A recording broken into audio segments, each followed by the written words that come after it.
नमस्कार, good morning.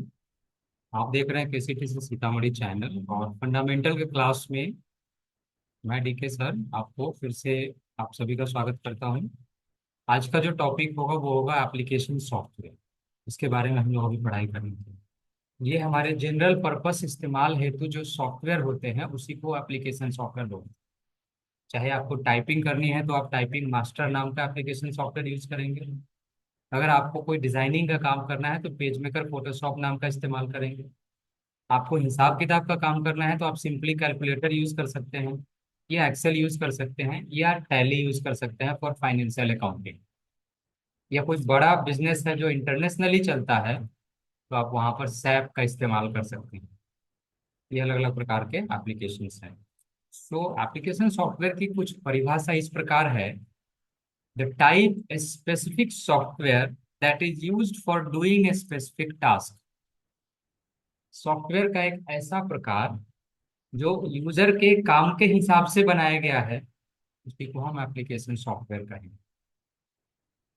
ठीक है। अगर आपको कुछ रिसर्च का काम करना है तो उससे रिलेटेड सॉफ्टवेयर बना होगा। अगर आपको फाइनेंशियल अकाउंटिंग का काम करना है तो फिर उससे रिलेटेड उसमें सॉफ्टवेयर होगा। ये एप्लीकेशंस के अंतर्गत आएगा। एप्लीकेशन सॉफ्टवेयर फुल फॉर्म है एप्स का। एप्स इन स्मार्टफोन हम लोग बोलते हैं, और एप्लीकेशन सॉफ्टवेयर कंप्यूटर में बोलते हैं। है दोनों एक ही चीज। Application software acts like user interface. यदि यूजर कोई इनपुट देना चाहता है कंप्यूटर को, तो उसके लिए उसको एक माध्यम चाहिए होगा जिसके माध्यम से वो अपना टास्क कंप्यूटर तक रख पाएगा। वह इंटरफेस, वह मीडिएटर एप्लीकेशन सॉफ्टवेयर के नाम से जाना जाता है। जैसे आपको कुछ लिखना है, किसी का नेम एड्रेस रिकॉर्ड करके रख लेना है, तो आपको नोटपैड नाम का एक एप्लीकेशन चाहिए, है ना। इस तरह से नोटपैड वहां पर एक एप्लीकेशन सॉफ्टवेयर के नाम से जाना जाएगा। बगैर नोटपैड के आप कुछ लिख ही नहीं सकते। बिना इंटरफेस के आप कोई काम नहीं कर सकते हैं। बिना सॉफ्टवेयर के आप कोई काम नहीं कर सकते।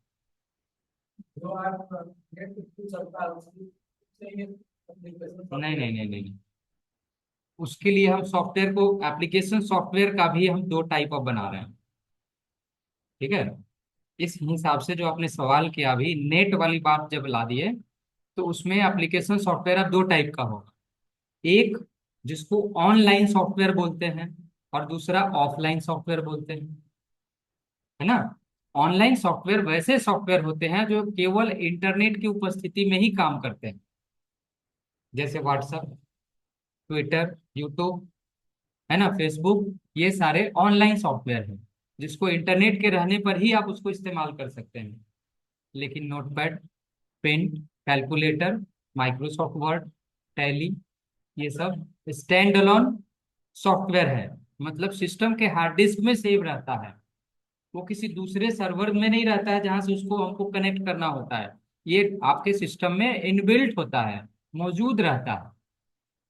तो ये बिना इंटरनेट के आप इसको चला सकते हैं। जो बिना इंटरनेट के चले उसको ऑफलाइन, जो इंटरनेट के साथ चले उसको ऑनलाइन करें। क्लियर।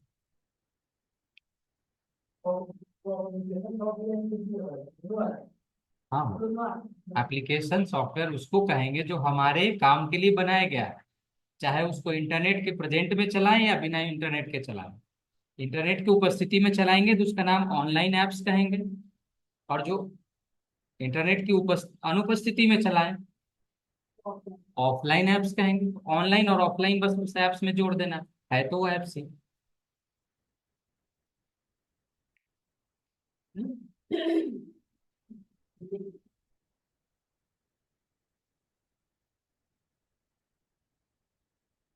चलिए अब यहाँ पे दिखाते हैं तीसरा जो लाइन है: we can not work anything without application software. बिना एप्स के हम कोई भी काम नहीं कर सकते हैं। ठीक है ना। उदाहरण के लिए अब सब नाम सब दिया हुआ है: Notepad for typing, WordPad also for typing, calculator for accounting purpose, MS Paint for drawing purpose, MS Word for typing, designing and printing, और Tally for accounting purpose, typing for typing practice, Photoshop for photo designing, Page Maker for card designing, Corel Draw for graphics designing, और Auto CAD for architecting, नक्शा बनाने। ये सब अलग अलग प्रकार के ऐप्स हैं। और भी सैकड़ों प्रकार का ऐप्स है जिससे अलग अलग प्रकार के हम काम करते हैं। इसको अब कैटेगरी में बांटा गया है, जैसे वर्ड प्रोसेसिंग पैकेज। वर्ड से रिलेटेड, वर्ड यानी जो शब्द हम साउंड करते हैं, जो बोलते हैं या जो सुनते हैं और जो लिखते हैं या जो पढ़ते हैं, वही शब्द है। इससे रिलेटेड जो भी काम होगा वो वर्ड प्रोसेसिंग के अंतर्गत आएगा, है ना। तो उसके लिए कौन सा प्रोग्राम आएगा? तो Microsoft word is the best software for typing, designing and printing, recording data, कुछ लिख के रख लेना हो, वर्ड बेहतरीन है। वर्ड इसलिए कि इस ये माइक्रोसॉफ्ट का सॉफ्टवेयर है। वर्ड सॉफ्टवेयर का नाम है, माइक्रोसॉफ्ट कंपनी का नाम है। माइक्रोसॉफ्ट क्योंकि उस सॉफ्टवेयर को बनाती है इसलिए पूरा नाम माइक्रोसॉफ्ट वर्ड है। अच्छा, ये नोटपैड और वर्डपैड भी माइक्रोसॉफ्ट का ही है, लेकिन उसमें एमएस नोटपैड नहीं लिखा रहता है ना। वो ऑपरेटिंग सिस्टम के साथ इनबिल्ट आता है, जिसका पैसा अलग से आपको नहीं लगता है। माइक्रोसॉफ्ट का वर्ड खरीदिएगा तो पैसा अलग से लगेगा, वो एडिशनल सॉफ्टवेयर है। ठीक है। तो ये सारे सॉफ्टवेयर का इस्तेमाल हम टाइपिंग, डिजाइनिंग और प्रिंटिंग के लिए मुख्य रूप से करते हैं, या डाटा रिकॉर्डिंग के लिए करते हैं। नेक्स्ट आता है अकाउंटिंग पर्पस। हमारा दूसरा काम है खाता बही के साथ साथ ये खाता बही का काम करना, हिसाब किताब रखना। उसमें हम कई सॉफ्टवेयर का इस्तेमाल करते हैं। मार्केट में कई सॉफ्टवेयर एक ही काम के लिए अवेलेबल है। हम अपने आवश्यकता और यूजेस के हिसाब से उसको लेते हैं। टैली उसमें सबसे सुपीरियर सॉफ्टवेयर है, जो मार्केट में सबसे ज्यादा और सबसे पुराना है ना, ट्रस्टेड है। बट अदर वे में आप देखेंगे, टैली का कई वर्जन हमने लिख रखा है, 4.5, 5.4, 6.3, 7.2, 8.1, 9.1, 9.2। एंड आगे बढ़ेंगे तो ईआरपी है, उसमें आप प्राइम भी जोड़ लें आप, वर्जन है। कोई किताब जो स्टार्ट हुई, उसका कोई तो एक एडिशन रहा होगा, धीरे धीरे समय दर समय उसका एडिशन बढ़ते चला गया। हाँ, वो अलग अलग वर्जन है। अभी जो टैली का सबसे नया सॉफ्टवेयर है उसका नाम है टैली प्राइम 4.1। 4.1 उसका लेटेस्ट वर्जन है टैली प्राइम का। ईआरपी के ऊपर लिख लीजिए, ईआरपी के ठीक ऊपर, मतलब बीजी के और ईआरपी के बीच में, टैली प्राइम 4.1, ये उसका नया वर्जन है। और 2-3 महीने पर तो कोई ना कोई एक आध वर्जन बढ़िए जाता है, 4.2 हो जाएगा, 4.3 हो जाएगा, ये ऐसे चलते रहता है। तो ये बीसी के बाद हो जाएगा। बीजी बीजी बीजी जो है टैली का सॉफ्टवेयर नहीं है, अलग ब्रांड है। हाँ, अलग ब्रांड। हाँ बिल्कुल, मैंने क्या कहा, मार्केट में कई सॉफ्टवेयर अवेलेबल है, काम एक ही है। आप अपने चॉइस के हिसाब से कोई एक सॉफ्टवेयर लेते हैं। मैंने ये भी कह दिया कि इसमें सबसे पुराना सॉफ्टवेयर आपका टैली है, जो सबसे ज्यादा ट्रस्टेड है और चलता है। बाकी बीजी भी टैली जैसा ही दूसरे कंपनी का सॉफ्टवेयर है। मार्केट में तो और भी अवेलेबल है, मार्ग, MARG, हाँ। मार्ग, यह भी सॉफ्टवेयर का ही नाम है, जो टैली जैसा ही काम करवाती है। समझ गए। और सैप नाम से भी सॉफ्टवेयर आता है, जो सैप बड़े बिजनेस, मल्टीनेशनल बिजनेस के लिए इस्तेमाल किया जाता है कंपनी में।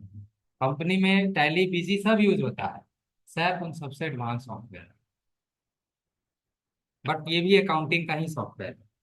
और इधर आएंगे तो आप टैली, एक्सेल और कैलकुलेटर तो है ही, है ना। तो ये सामान्य रूप से हो गया, और ये सब एडवांस रूप में हो गया। ठीक है। तो अकाउंटिंग पर्पस के लिए कौन कौन सा सॉफ्टवेयर है उसका कैटेगरी आपने देख लिया, टैली, बीजी, मार्ग, सैप, है ना, एक्सेल, कैलकुलेटर, ये 5-6 सॉफ्टवेयर हो गया। उसी तरह से अगर ड्राइंग की बात करें, ड्राइंग का मतलब स्केचिंग करना, पेंटिंग उंटिंग करना, तो उसके लिए MS पेंट बेस्ड सॉफ्टवेयर है, जिससे हम लोग ड्राइंग करते हैं, कुछ बनाते हैं। उसके बाद आता है आपको, और से ड्राइंग के लिए पेंट के अलावा कोरल ड्रॉ भी होता है। कोरल ड्रॉ में भी लोगो वगैरह जो बनाया जाता है वो कोरल ड्रॉ में लोगो बना सकते हैं। ठीक है। यहाँ पे जो है लिखा हुआ है नीचे, डेस्कटॉप पब्लिशिंग में यहाँ पे दिया हुआ है Page Maker, Photoshop and Corel Draw, just नीचे। Page Maker, Photoshop and Corel Draw, just उसके नीचे डेस्कटॉप पब्लिशिंग में दिया हुआ है, पीछे ही था। आप जहाँ पढ़ रहे हैं ना, अभी एप्लीकेशन सॉफ्टवेयर चल रहा है ना, उसी में नीचे है। हाँ हाँ। है ना, वो सब उसमें है। तो ये कैटेगरी कर दिएगा, जैसे किसी को डिजाइनिंग का काम करना है तो डीटीपी के अंतर्गत, अकाउंटिंग का काम करना है तो टैली वगैरह ये सब है, बिजी है, मार्ग है। कुछ डॉक्यूमेंटेशन का काम करना है तो ये सब है। ठीक है। ठीक है, ये सब है। अब सॉफ्टवेयर का कुछ और भी प्रकार है। अब मान लीजिए हम सॉफ्टवेयर चलाते नहीं, बनाते हैं अगर, ये सब तो चलाने वाला है जो बना बनाया रहता है, लेकिन इसको भी तो कोई बनाता ही होगा ना। हाँ, कोडिंग के, कोडिंग के थ्रू। ठीक है। तो कोडिंग वाला कौन सा सॉफ्टवेयर है जिससे नए नए सॉफ्टवेयर डेवलप किए जाते हैं, वह पर्सन डेवलपर कहलाते हैं, सॉफ्टवेयर इंजीनियर कहलाते हैं। उस, देखिए यहाँ पर उसको बोलते हैं programming language software. Programming language software, software का एक ऐसा प्रकार है जिसका इस्तेमाल कर नए नए एप्लीकेशन डेवलप किए जाते हैं, बनाए जाते हैं, यूजर के उद्देश्य से, यूजर के काम के उद्देश्य से। मान लीजिए कोई स्कूल चला रहे हैं और उनको अब हाथ से बिल नहीं काटना है, कंप्यूटर से बिल काटना है, तो स्कूल वाले अपना डिटेल देंगे कि ये मेरा रसीद का फोटो है, ये मेरा स्कूल का लोगो है, ये मेरा रजिस्टर है और ये सब फॉर्मेट इसमें बनाना है। सॉफ्टवेयर इंजीनियर को वो दे देंगे तो वो अपना सॉफ्टवेयर डेवलप करके दे देंगे, 5 दिन का ट्रेनिंग दे देंगे उनके कंप्यूटर ऑपरेटर को। अब वो वही काम कंप्यूटर से बिल काट करके देंगे। अब वो रजिस्टर मेंटेन करने का जरूरत नहीं पड़ेगा, सारा मेंटेन कंप्यूटर में रहेगा। इतना ही नहीं, वो रसीद जैसे ही काटा जाएगा ऑनलाइन तो उसके मोबाइल पर एक मैसेज भी चला जाएगा, इतना पैसा रिसीव्ड, स्टूडेंट के, जो नंबर आपने दे रखा होगा। जब एडमिशन कराएंगे तो जैसे ही आपका इनरोल होगा, एक एक्नॉलेजमेंट आपके मोबाइल पर चला जाएगा। इवन हो सकता है कि आपके ईमेल आईडी पर भी एक तो चला जाए, जैसे बैंक में जब पैसा जमा करते हैं तो मोबाइल पर मैसेज आता है इतना रुपया क्रेडिटेड, और मोबाइल पे भी, ईमेल पे भी जाता होगा। पैसा अगर निकालते हैं तो भी मोबाइल पे मैसेज जाता है, ईमेल पे जाता है, इतना पैसा डेबिटेड, है ना ये चीज। तो बस वही चीज है, आप इंश्योरेंस कराइए वहां पैसा दीजिए तो उसका भी एक्नॉलेजमेंट आता है, इतना पैसा रिसीव्ड। तो ये सब सॉफ्टवेयर का कमाल है। लेकिन हाथ से रसीद काटेंगे तो मोबाइल पे मैसेज जाएगा, नहीं जाएगा। इसीलिए सॉफ्टवेयर का इस्तेमाल की जाती है कि वहां पर एक एक्नॉलेजमेंट चला जाए। रसीद खो जाएगा तो एक्नॉलेजमेंट तो दिखा सकते हैं, है कि नहीं, प्रूफ हो गया, यस। अब यहाँ पर है the person who write code for creating program is called programmer, अथवा सॉफ्टवेयर इंजीनियर, अथवा डेवलपर। वह आदमी जो नया नया सॉफ्टवेयर बनाने के लिए कोडिंग करते हैं उनको हम डेवलपर, प्रोग्रामर या सॉफ्टवेयर इंजीनियर। नीचे दिया हुआ है कुछ प्रोग्राम के नाम, HTML, hyper text markup language, Java Script, CSS, C, C++, Java, Python, PHP, .NET, SQL, Fox Pro, BASIC, COBOL etcetera, Fortran, ये सब अलग अलग प्रकार के प्रोग्रामिंग लैंग्वेज हैं जिससे सॉफ्टवेयर बनाए जाते हैं। इसमें कुछ पुराने भी हो गए हैं एंड जो ऊपर से लिखा हुआ है वो सब नया है। सारा कोडिंग लाइन। सब कोडिंग, सब कोडिंग। यहाँ से अब यूज नहीं होता है।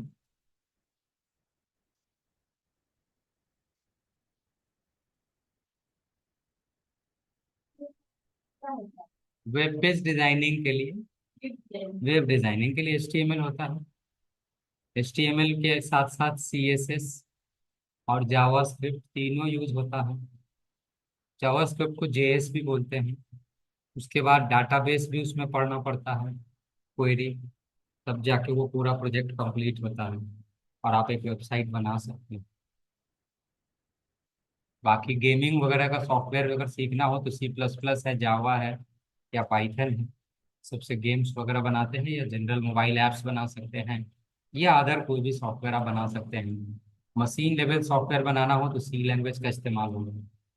जैसे ये कैमरा कंट्रोल हो रहा है, लाइट कंट्रोल कर सकते हैं रिमोट से, वो सब C लैंग्वेज का प्रोजेक्ट होता है।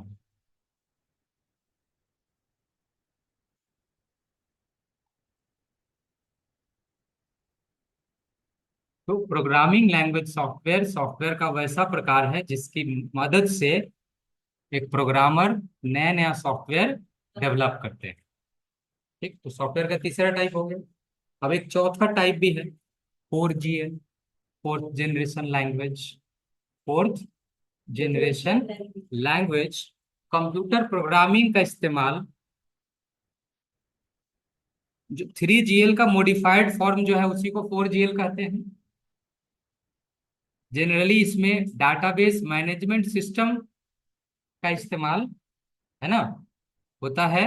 Report generation, mathematical optimization and GUI stands for graphical user interface development, web development etcetera. Fourth generation language का जो डेवलपमेंट है 1970 टू 1990 के बीच में हुआ है। इसको मैं थोड़ा सा आपको समराइज कर देता हूँ। कंप्यूटर जो है बहुत पहले आया, 1970 के समय में ही लगभग वो मार्केट में फुल फ्लैग में आया। शुरुआत का जो कंप्यूटर बना था, तो जैसे किसी जगह पे आप नॉर्मल बिल काट रहे हैं हाथ से, तो उसके जगह हम कंप्यूटर से काटना शुरू कर दिया। लेकिन क्या उस बिल को हम अपने घर से भी जो है जनरेट कर सकते हैं? नहीं कर सकते हैं, वो उधर ही जाना पड़ेगा क्योंकि कंप्यूटर वहां रखा हुआ है। उसी तरह जैसे पहले बैंक जब चलती थी तो पहले रजिस्टर सिस्टम था, टोकन सिस्टम था, है ना, और 2-4 घंटे कम से कम लगते थे तब जाके आपका पैसा जमा होना और निकाल सकता था, है ना। दूसरी बात कि जिस ब्रांच में आपका अकाउंट है वहीं जाके जमा होगा, वहीं से निकलेगा, उसका चेक उधर ही बचेगा। दूसरे जगह से आप वो चेक, उसका चेक नहीं यूज कर सकते थे क्योंकि उसका कंप्यूटर दूसरे, उसी सेम कंपनी के दूसरे ब्रांच से कनेक्टेड नहीं था, है ना, पर्सनली था सब। बाद में क्या हुआ, ये जो डाटाबेस आया, फोर्थ जनरेशन आया, तो उसमें सेंट्रलाइज सर्वर बनाया गया। ये जो डाटाबेस मैनेजमेंट आप देख रहे हैं, ये जो डाटा स्टोर करने के लिए जो स्टोरेज बनाया जाता है उसको डाटा बैंक कहा जाता है। पहले क्या था, स्टैंड अलोन सिस्टम के तौर पे डाटा बैंक बनाया जाता था। ये कंप्यूटर है तो इसका डाटा इसमें, वो कंप्यूटर है तो इसका डाटा उसमें। फिर क्या किया गया, एक बीच में सर्वर लगाया गया और वो फाइल यहाँ रखा गया सर्वर में, और यहाँ से इसको लिंक दिया गया, उसको भी लिंक दिया गया सेंटर में। अब आप जो यहाँ से जमा करेंगे वो भी इसी में जमा होगा, वहां से जो जमा करेगा इसी में जमा होगा, यहाँ से निकासी करेंगे तो यहीं पे रिकॉर्ड, यहीं से रिकॉर्ड अपडेट होगा। यस, कंप्यूटर सेंट्रल, एक सर्वर बनाया गया जहां से सबको लिंक दिया गया, है ना, सेंट्रलाइज किया गया, उसको एक डाटाबेस के थ्रू सारे कंप्यूटर्स को कनेक्ट किया गया। इसके कारण क्या हुआ, आप वहां से जमा करें तो भी यहाँ पैसा आ जाएगा, यहाँ से जमा करें तो भी वहां पैसा चला जाएगा। बैंक का जो मेन सर्वर है वो उसके हेड ऑफिस में रहता है ना, मुंबई में है। बट होता क्या है कि अब सर्वर किसी, अब ऑनलाइन सारा चीज स्टोरेज हो रहा है ना, ऑनलाइन सारा चीज, चूंकि केबल के थ्रू जो है अप्रोक्स 10 किलोमीटर तक आप तार ले जा सकते हैं, उससे ज्यादा आप तार नहीं ले जा सकते हैं। तो अब बात आ जाएगी इंटरनेट की, बिना तार का, तो इंटरनेट तो आप अमेरिका से भी जमा करेंगे तो आ जाएगा, चार्जेस कटेगा और पैसा आ जाएगा, कोई दिक्कत नहीं। यहाँ से भेजेंगे तो भी चला जाएगा, चार्जेस कटेगा भेजने का, तो सुविधा शुल्क है। तो सेंट्रलाइज सर्वर जो है, ऑनलाइन कंप्यूटर सर्वर क्रिएट किया गया, उधर ऑनलाइन स्पेस क्रिएट किया गया और ऑनलाइन सारे को डाल दिया गया। ठीक है, तो वो ना मुंबई में है ना US में है, वो बस सर्वर पे है, एंड उसको हर ब्रांच से उसका उसका कनेक्शन कर दिया गया। फिर जो भी ब्रांच काम करेगा वो किसी एक सर्वर से कनेक्टेड रहेगा, और एक सर्वर से कनेक्टेड रहेगा तो समझ लीजिए कि सारा ब्रांच सबसे कनेक्टेड है, तो हम कहीं से पैसा किसी को भेज सकते हैं और कहीं से निकाल सकते हैं। यह चीजें आया यहाँ पर ऑनलाइन की सुविधाएं जो है, जिससे 10 20 क्या हजारों कंप्यूटर से एक दूसरे से जुड़ने लगे। ये फोर्थ जनरेशन का इफेक्ट है। तो अब क्या है कि आपको अगर पैसा किसी को भेजना है तो बैंक नहीं जाना है, मोबाइल से ट्रांसफर करिए, मोबाइल से निकाल कर लीजिए सारा चीज, है ना। ये सब चीजें बेनिफिट हो रही है।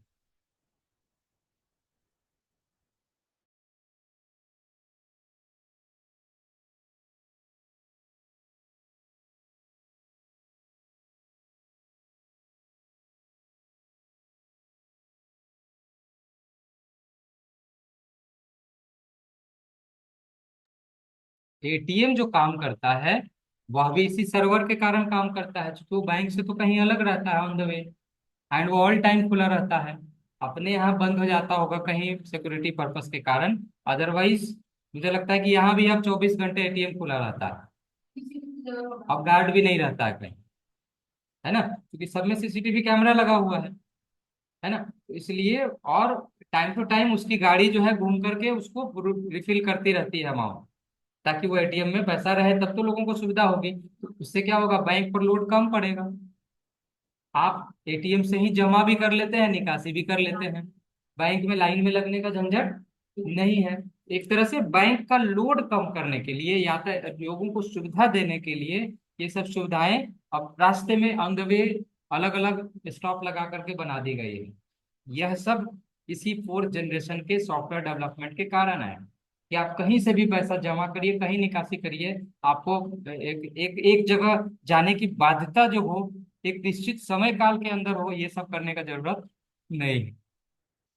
नहीं, बैंक का तो एक आवर ही होता है, लेकिन एटीएम का कोई आवर नहीं, 24 घंटा है। आप रात को 10 बजे भी जाके पैसा जमा कर दो तो जमा हो जाएगा, निकालना हो तो निकाल सकते हैं। ये सुविधा इसके कारण हुआ। हाँ, बिल्कुल। कोटा, मतलब ये चीजें बैंक ही नहीं बल्कि अदर डिपार्टमेंट में भी हुआ।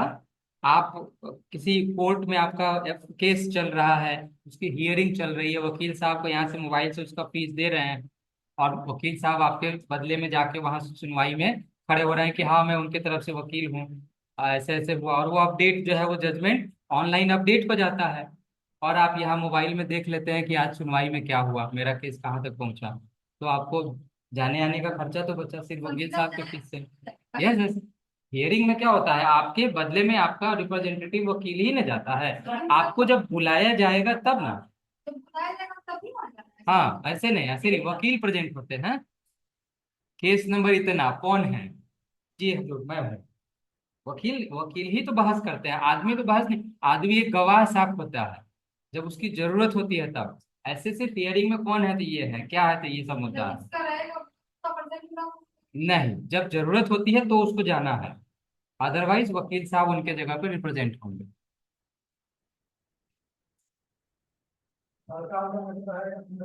किसी भी तरह का मैटर में जब आपकी जरूरत होगी तब, बाकी सारे एविडेंस के साथ वकील बहस करते हैं। फर्क का मतलब क्या होगा, कहने का मतलब ये है कि आपको जवाब से मतलब है ना, सबूत से मतलब है ना। लेकिन पूछताछ किया जाएगा उसमें। नहीं, ठीक है, होती है हियरिंग के लिए, उसके लिए होती है, लेकिन ऑल टाइम उसमें प्रेजेंट होना जरूरी नहीं रहता है। केस का भी टाइप होता है, आपको मांगा गया कि ये कागज हमें चाहिए, तो उसके लिए आप ही ला के देंगे, जरूरी नहीं आपकी जगह आपका वकील ले जाके वहां दे देंगे, ये सर ये आपका ये है, क्योंकि वो उधर बराबर रहते हैं। आप सारा काम छोड़ के सिर्फ केस लड़ने के लिए वहां उसमें अगर वो मौजूद रहेंगे, फिर कैसे काम चलेगा। वकील किस लिए फिर बने हैं, वकील आपका रिप्रेजेंटेटिव है ना। दोनों पक्ष के वकील ही बहस करते हैं, वकील आइडिया दे करके सारा सबूत आपसे इकट्ठा करवाते हैं आपको, अब फिर आपके लिए वो बहस करते हैं, जब जो चीज की जरूरत होती है आप उसको ये करते हैं। ऐसे ही होता है।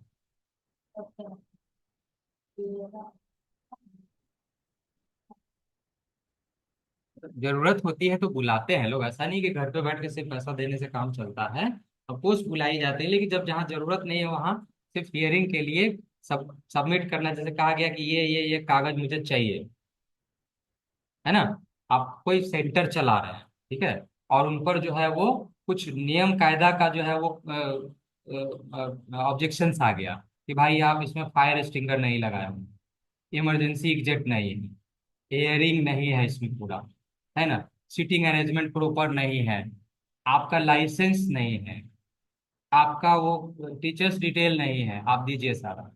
सर मर्डर का केस रहा है। वट एवर मर्डर का भी केस अगर रहेगा तो उसमें उसमें तो मर्डर का केस किसी का रहेगा, वो आदमी मर्डर किया रहेगा तो वो बेशक जाके सरेंडर करेगा पहले, है ना। तो सर नहीं सरेंडर नहीं करेंगे तो वकील के तहत जो है आप अपना बेल उल करवाने के लिए भेजते हैं, है ना। बेल कराने के लिए भेजेंगे तो कोर्ट अगर आपको ये करती है, वारंट करती है कि भैया आप आकर के इधर सरेंडर करो, नहीं करिएगा तो फिर तो आप पर दूसरा अमानना का चार्ज लग जाएगा। तब तो जो सजाए 1 साल होने वाला होगा वो 5 साल में कन्वर्ट हो ही जाएगा, है कि नहीं। नहीं करने तो को एक साल का उसका पास था। मतलब कुछ भी हो सकता है। सजा के तो पनिशमेंट तब जानबूझ करके आपने ऐसा किया है, बचने का चांस अगर रहेगा भी तो आपकी मंशा एक नहीं है। पिछली बार सच था। उसको बहुत बार नोटिफिकेशन दिया या तो नोटिस किया गया, वो नहीं गया तो उसको भाग के लेके चला गया। हाँ तो अब तो पदच्युत भी हो गए ना, अब तो वहां के अब महिला मुख्यमंत्री जी हो गई हैं।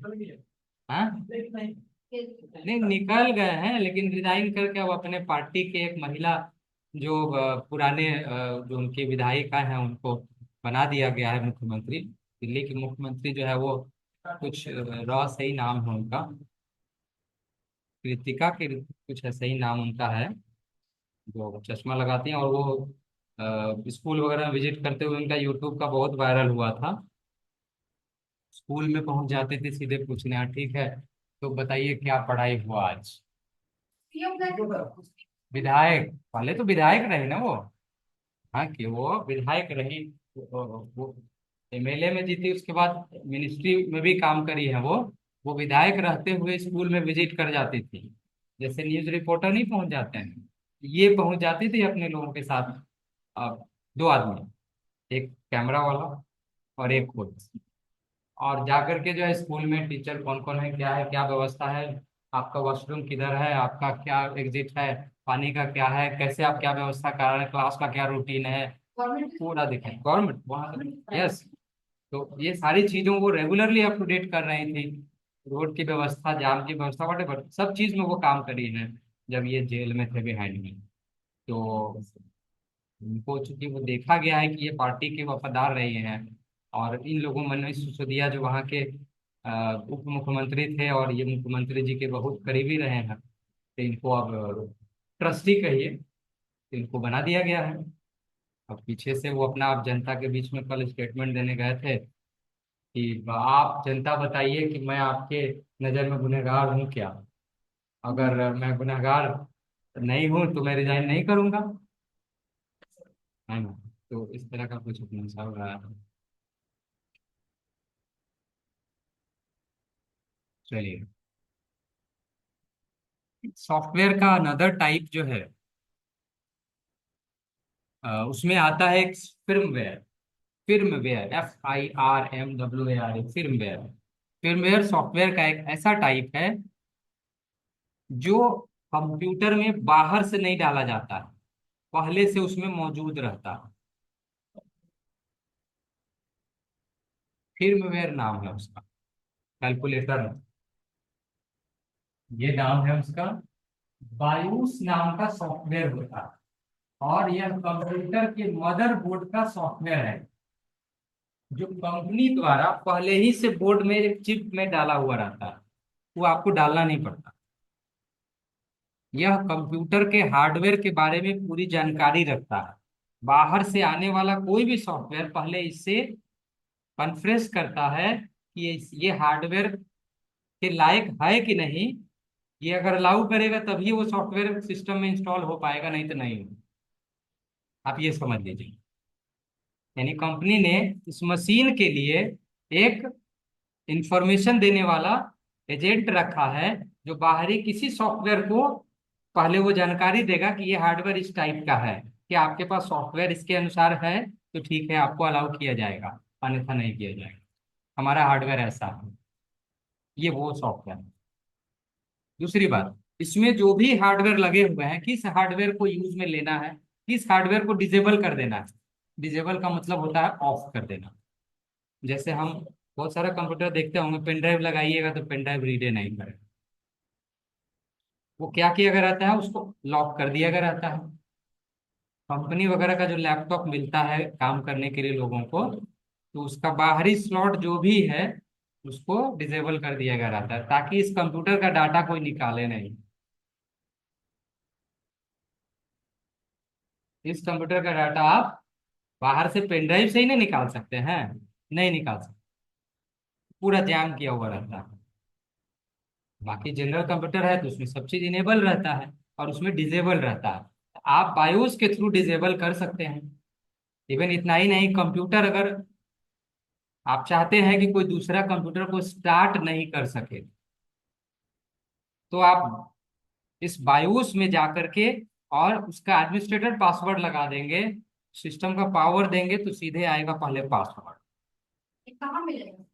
बायोस में कहाँ पे इसका ऑप्शन रहता है? आप कंप्यूटर जब स्टार्ट करते हैं ना, पावर देते हैं, तो जैसे ही स्टार्ट करते हैं उस दौरान आपका हाथ रहना चाहिए डिलीट बटन पे। ठीक है, डिलीट बटन पे जब प्रेस करेंगे तो वो बूट नहीं होगा, कंप्यूटर रुक जाएगा और ब्लू स्क्रीन आ जाएगा और लिखा रहेगा basic input output setting, BIOS.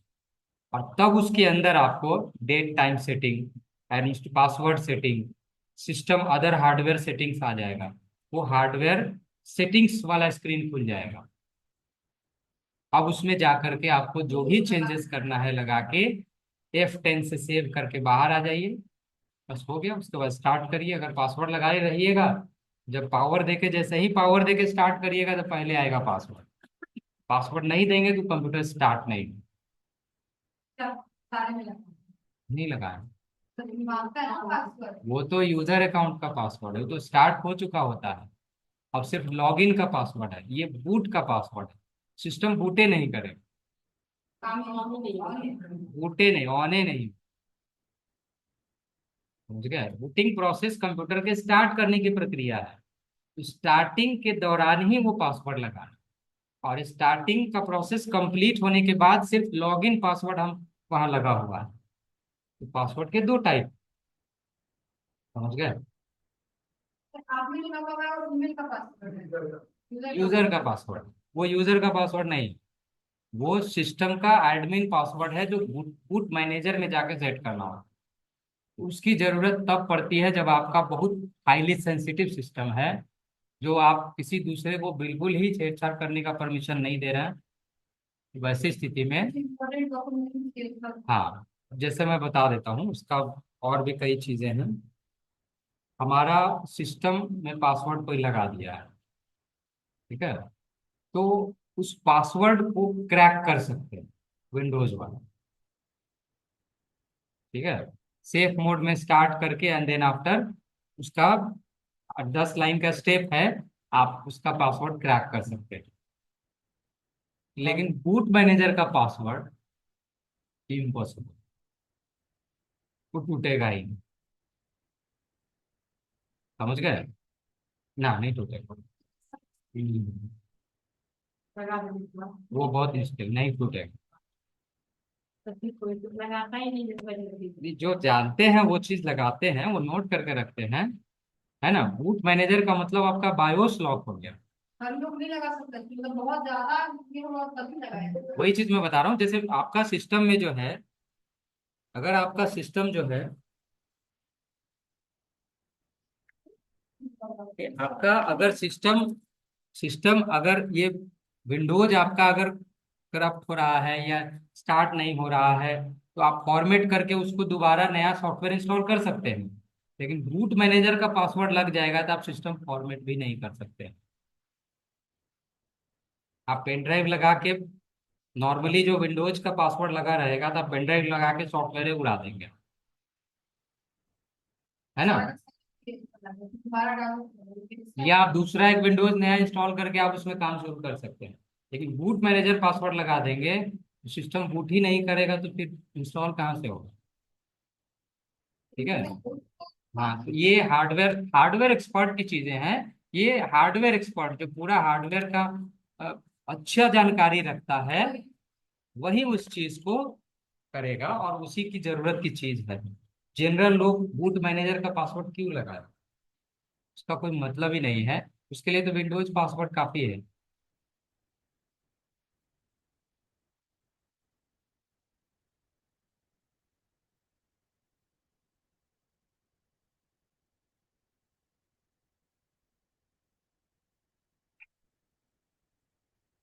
आप आप किसी भी डिफेंस एजेंसी का सिस्टम आप ले लीजिए, उसमें बूट मैनेजर का पासवर्ड रहे। फिर सीबीआई का जो वही चीज हुआ, डिफेंस मैनेज जो भी होगा उसमें बूट मैनेजर का पासवर्ड लगा होगा। वो सब सिस्टम कोई हैक भी नहीं कर सकेगा, क्योंकि वो स्टार्ट ही नहीं होगा तो हैक कहाँ से होगा। ये सब चीजें दी गई। आइए देखते हैं। अच्छा, ये सॉफ्टवेयर रोम नाम के चिप के अंदर मैन्युफैक्चरर द्वारा इंस्टॉल करके भेजा जाता है। रोम नाम का मेमोरी होता है जो मदरबोर्ड में प्री इंस्टॉल्ड आता है, पहले से रखा हुआ ही आता है। उसी के चिप में वो डाल करके और कंपनी देती है। तभी तो आप जब स्टार्ट करते हैं तो कंपनी का नाम पहले स्क्रीन पर आता है, ये सर है, ये डेल है, ये एचपी है, लिनोवो है। जिस कंपनी का है वो स्क्रीन पर दिखता है।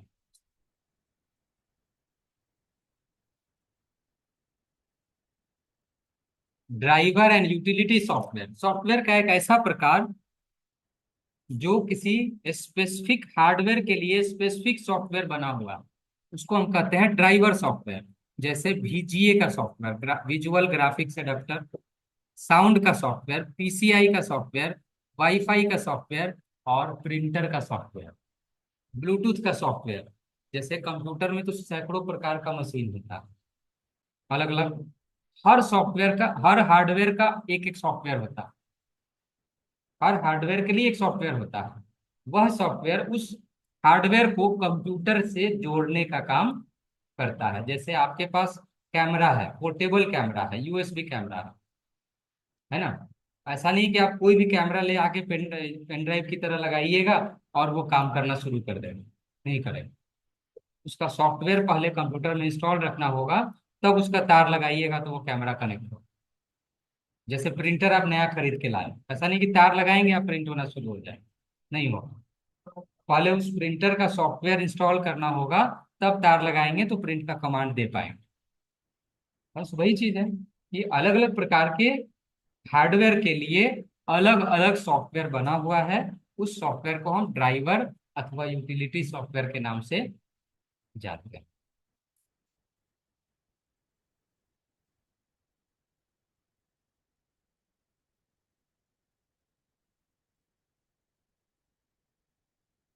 इस तरह से सॉफ्टवेयर की अलग अलग जानकारी आपने ले लिया है।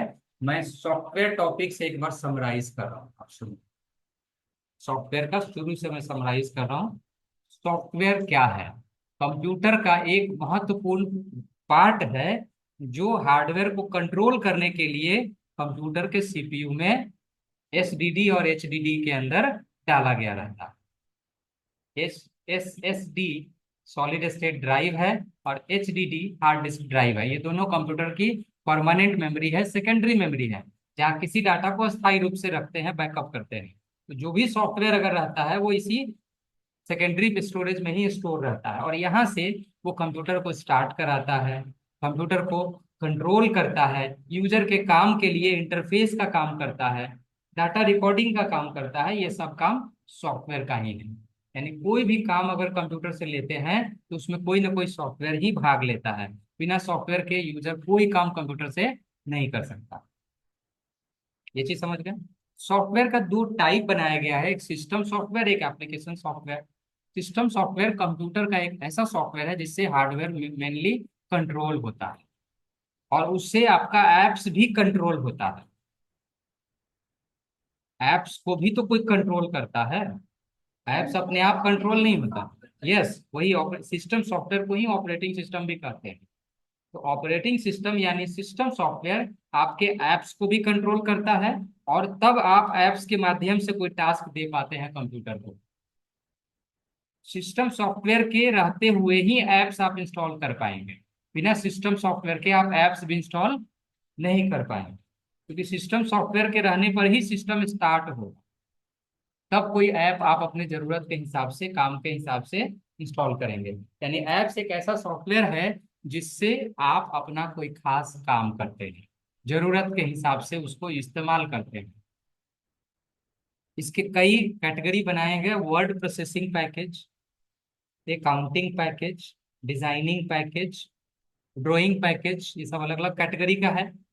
आप नाम भी सबका जानते हैं, पेंट है, नोटपैड है, वर्डपैड है, टैली है, बीजी है, मार्ग है, सैप है, पेज मेकर है, फोटोशॉप है, कोरल ड्रॉ है, ऑटोकैड है, ये सब एप्स जिससे आप अलग अलग प्रकार के काम करेंगे। माइक्रोसॉफ्ट कंपनी विंडोज नाम का सॉफ्टवेयर बनाती है, ये उसका सिस्टम सॉफ्टवेयर है। माइक्रोसॉफ्ट के अलावा लिनक्स नाम की कंपनी भी सॉफ्टवेयर बनाती है, जो ओएस के नाम से जाना जाएगा। यूनिक्स के नाम से सॉफ्टवेयर बनाती है, ये ओएस के नाम से जाना जाता है। एप्पल कंपनी मैक नाम का सॉफ्टवेयर बनाती है, ये ओएस के नाम से जाना जाता है। सब दिख रहा है, विंडोज दिख नहीं रहा तो स्टार्ट मेनू कहाँ से आ रहा है? ये सब विंडोजे ना, विंडोजे का पार्ट ना है जिसमें ये ऐप सब दिख रहा है।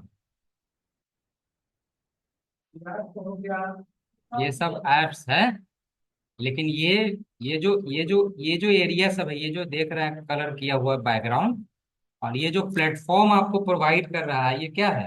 ये विंडोज है। सर्च बॉक्स जो खुल रहा है, ये कोई ऐप थोड़ी है, ये विंडोज है, सिस्टम सॉफ्टवेयर है, जो आपको सर्च करने का दे रहा है कि कौन सा सॉफ्टवेयर चाहिए, नाम लिखिए।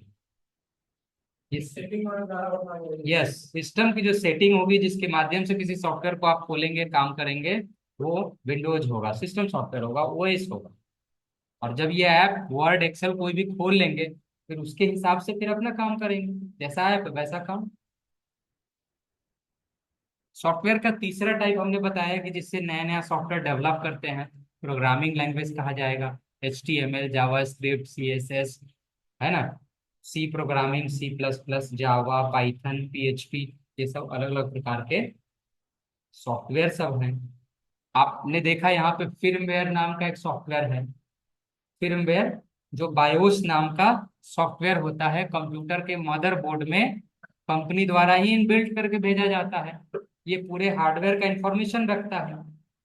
उसके अलावा आप 4GL पढ़े हैं, आजकल ग्लोबली यूजेज वाला सॉफ्टवेयर आ रहा है, जिसका एक सेंट्रलाइज सर्वर होता है, और वहां से सारे वेबसाइट के माध्यम से कनेक्टेड रहते हैं। आप कहीं से कोई भी डाटा भेज सकते हैं, मंगा सकते हैं भाया इंटरनेट। सॉफ्टवेयर के दो प्रकार हैं, ऑफलाइन और ऑनलाइन। जो सॉफ्टवेयर इंटरनेट के प्रेजेंट में यूज होता है वो ऑनलाइन है, फेसबुक, ट्विटर, व्हाट्सएप, इंस्टाग्राम इत्यादि। और जो ऑफलाइन है उसमें Word, Excel, notepad, calculator, pen, ये सब ऑफलाइन है। तो जो प्रोसेसर का होता है, IPI लाइन जो जो ये होता सब है तो वो हार्डवेयर है, ये कोई सारे सॉफ्टवेयर नहीं, ये सब हार्डवेयर है, ये सब हार्डवेयर है। प्रोसेसर है, मदरबोर्ड है, साउंड कार्ड है, VGA कार्ड है ना, फैन है, रैम है। हाँ, ओके, हाँ बिल्कुल बिल्कुल, ये सब चेंज होता है, बिल्कुल अपग्रेड कर सकते हैं। लैपटॉप डाले थे, माइक्रोसॉफ्ट डाले थे, उनका भी आता है ये। हाँ, 10 डाले, उसमें 13 डाल सकते हैं। माइक्रोसॉफ्ट ऑफिस का 10 वर्जन डाले, 13 है, उसके बाद 16 है, 19 है, 21 के बाद आ रहे हैं। यूटिलिटी सॉफ्टवेयर अलग अलग हार्डवेयर के लिए स्पेशली अलग अलग सॉफ्टवेयर बना हुआ है, उसी को यूटिलिटी सॉफ्टवेयर बोलते हैं।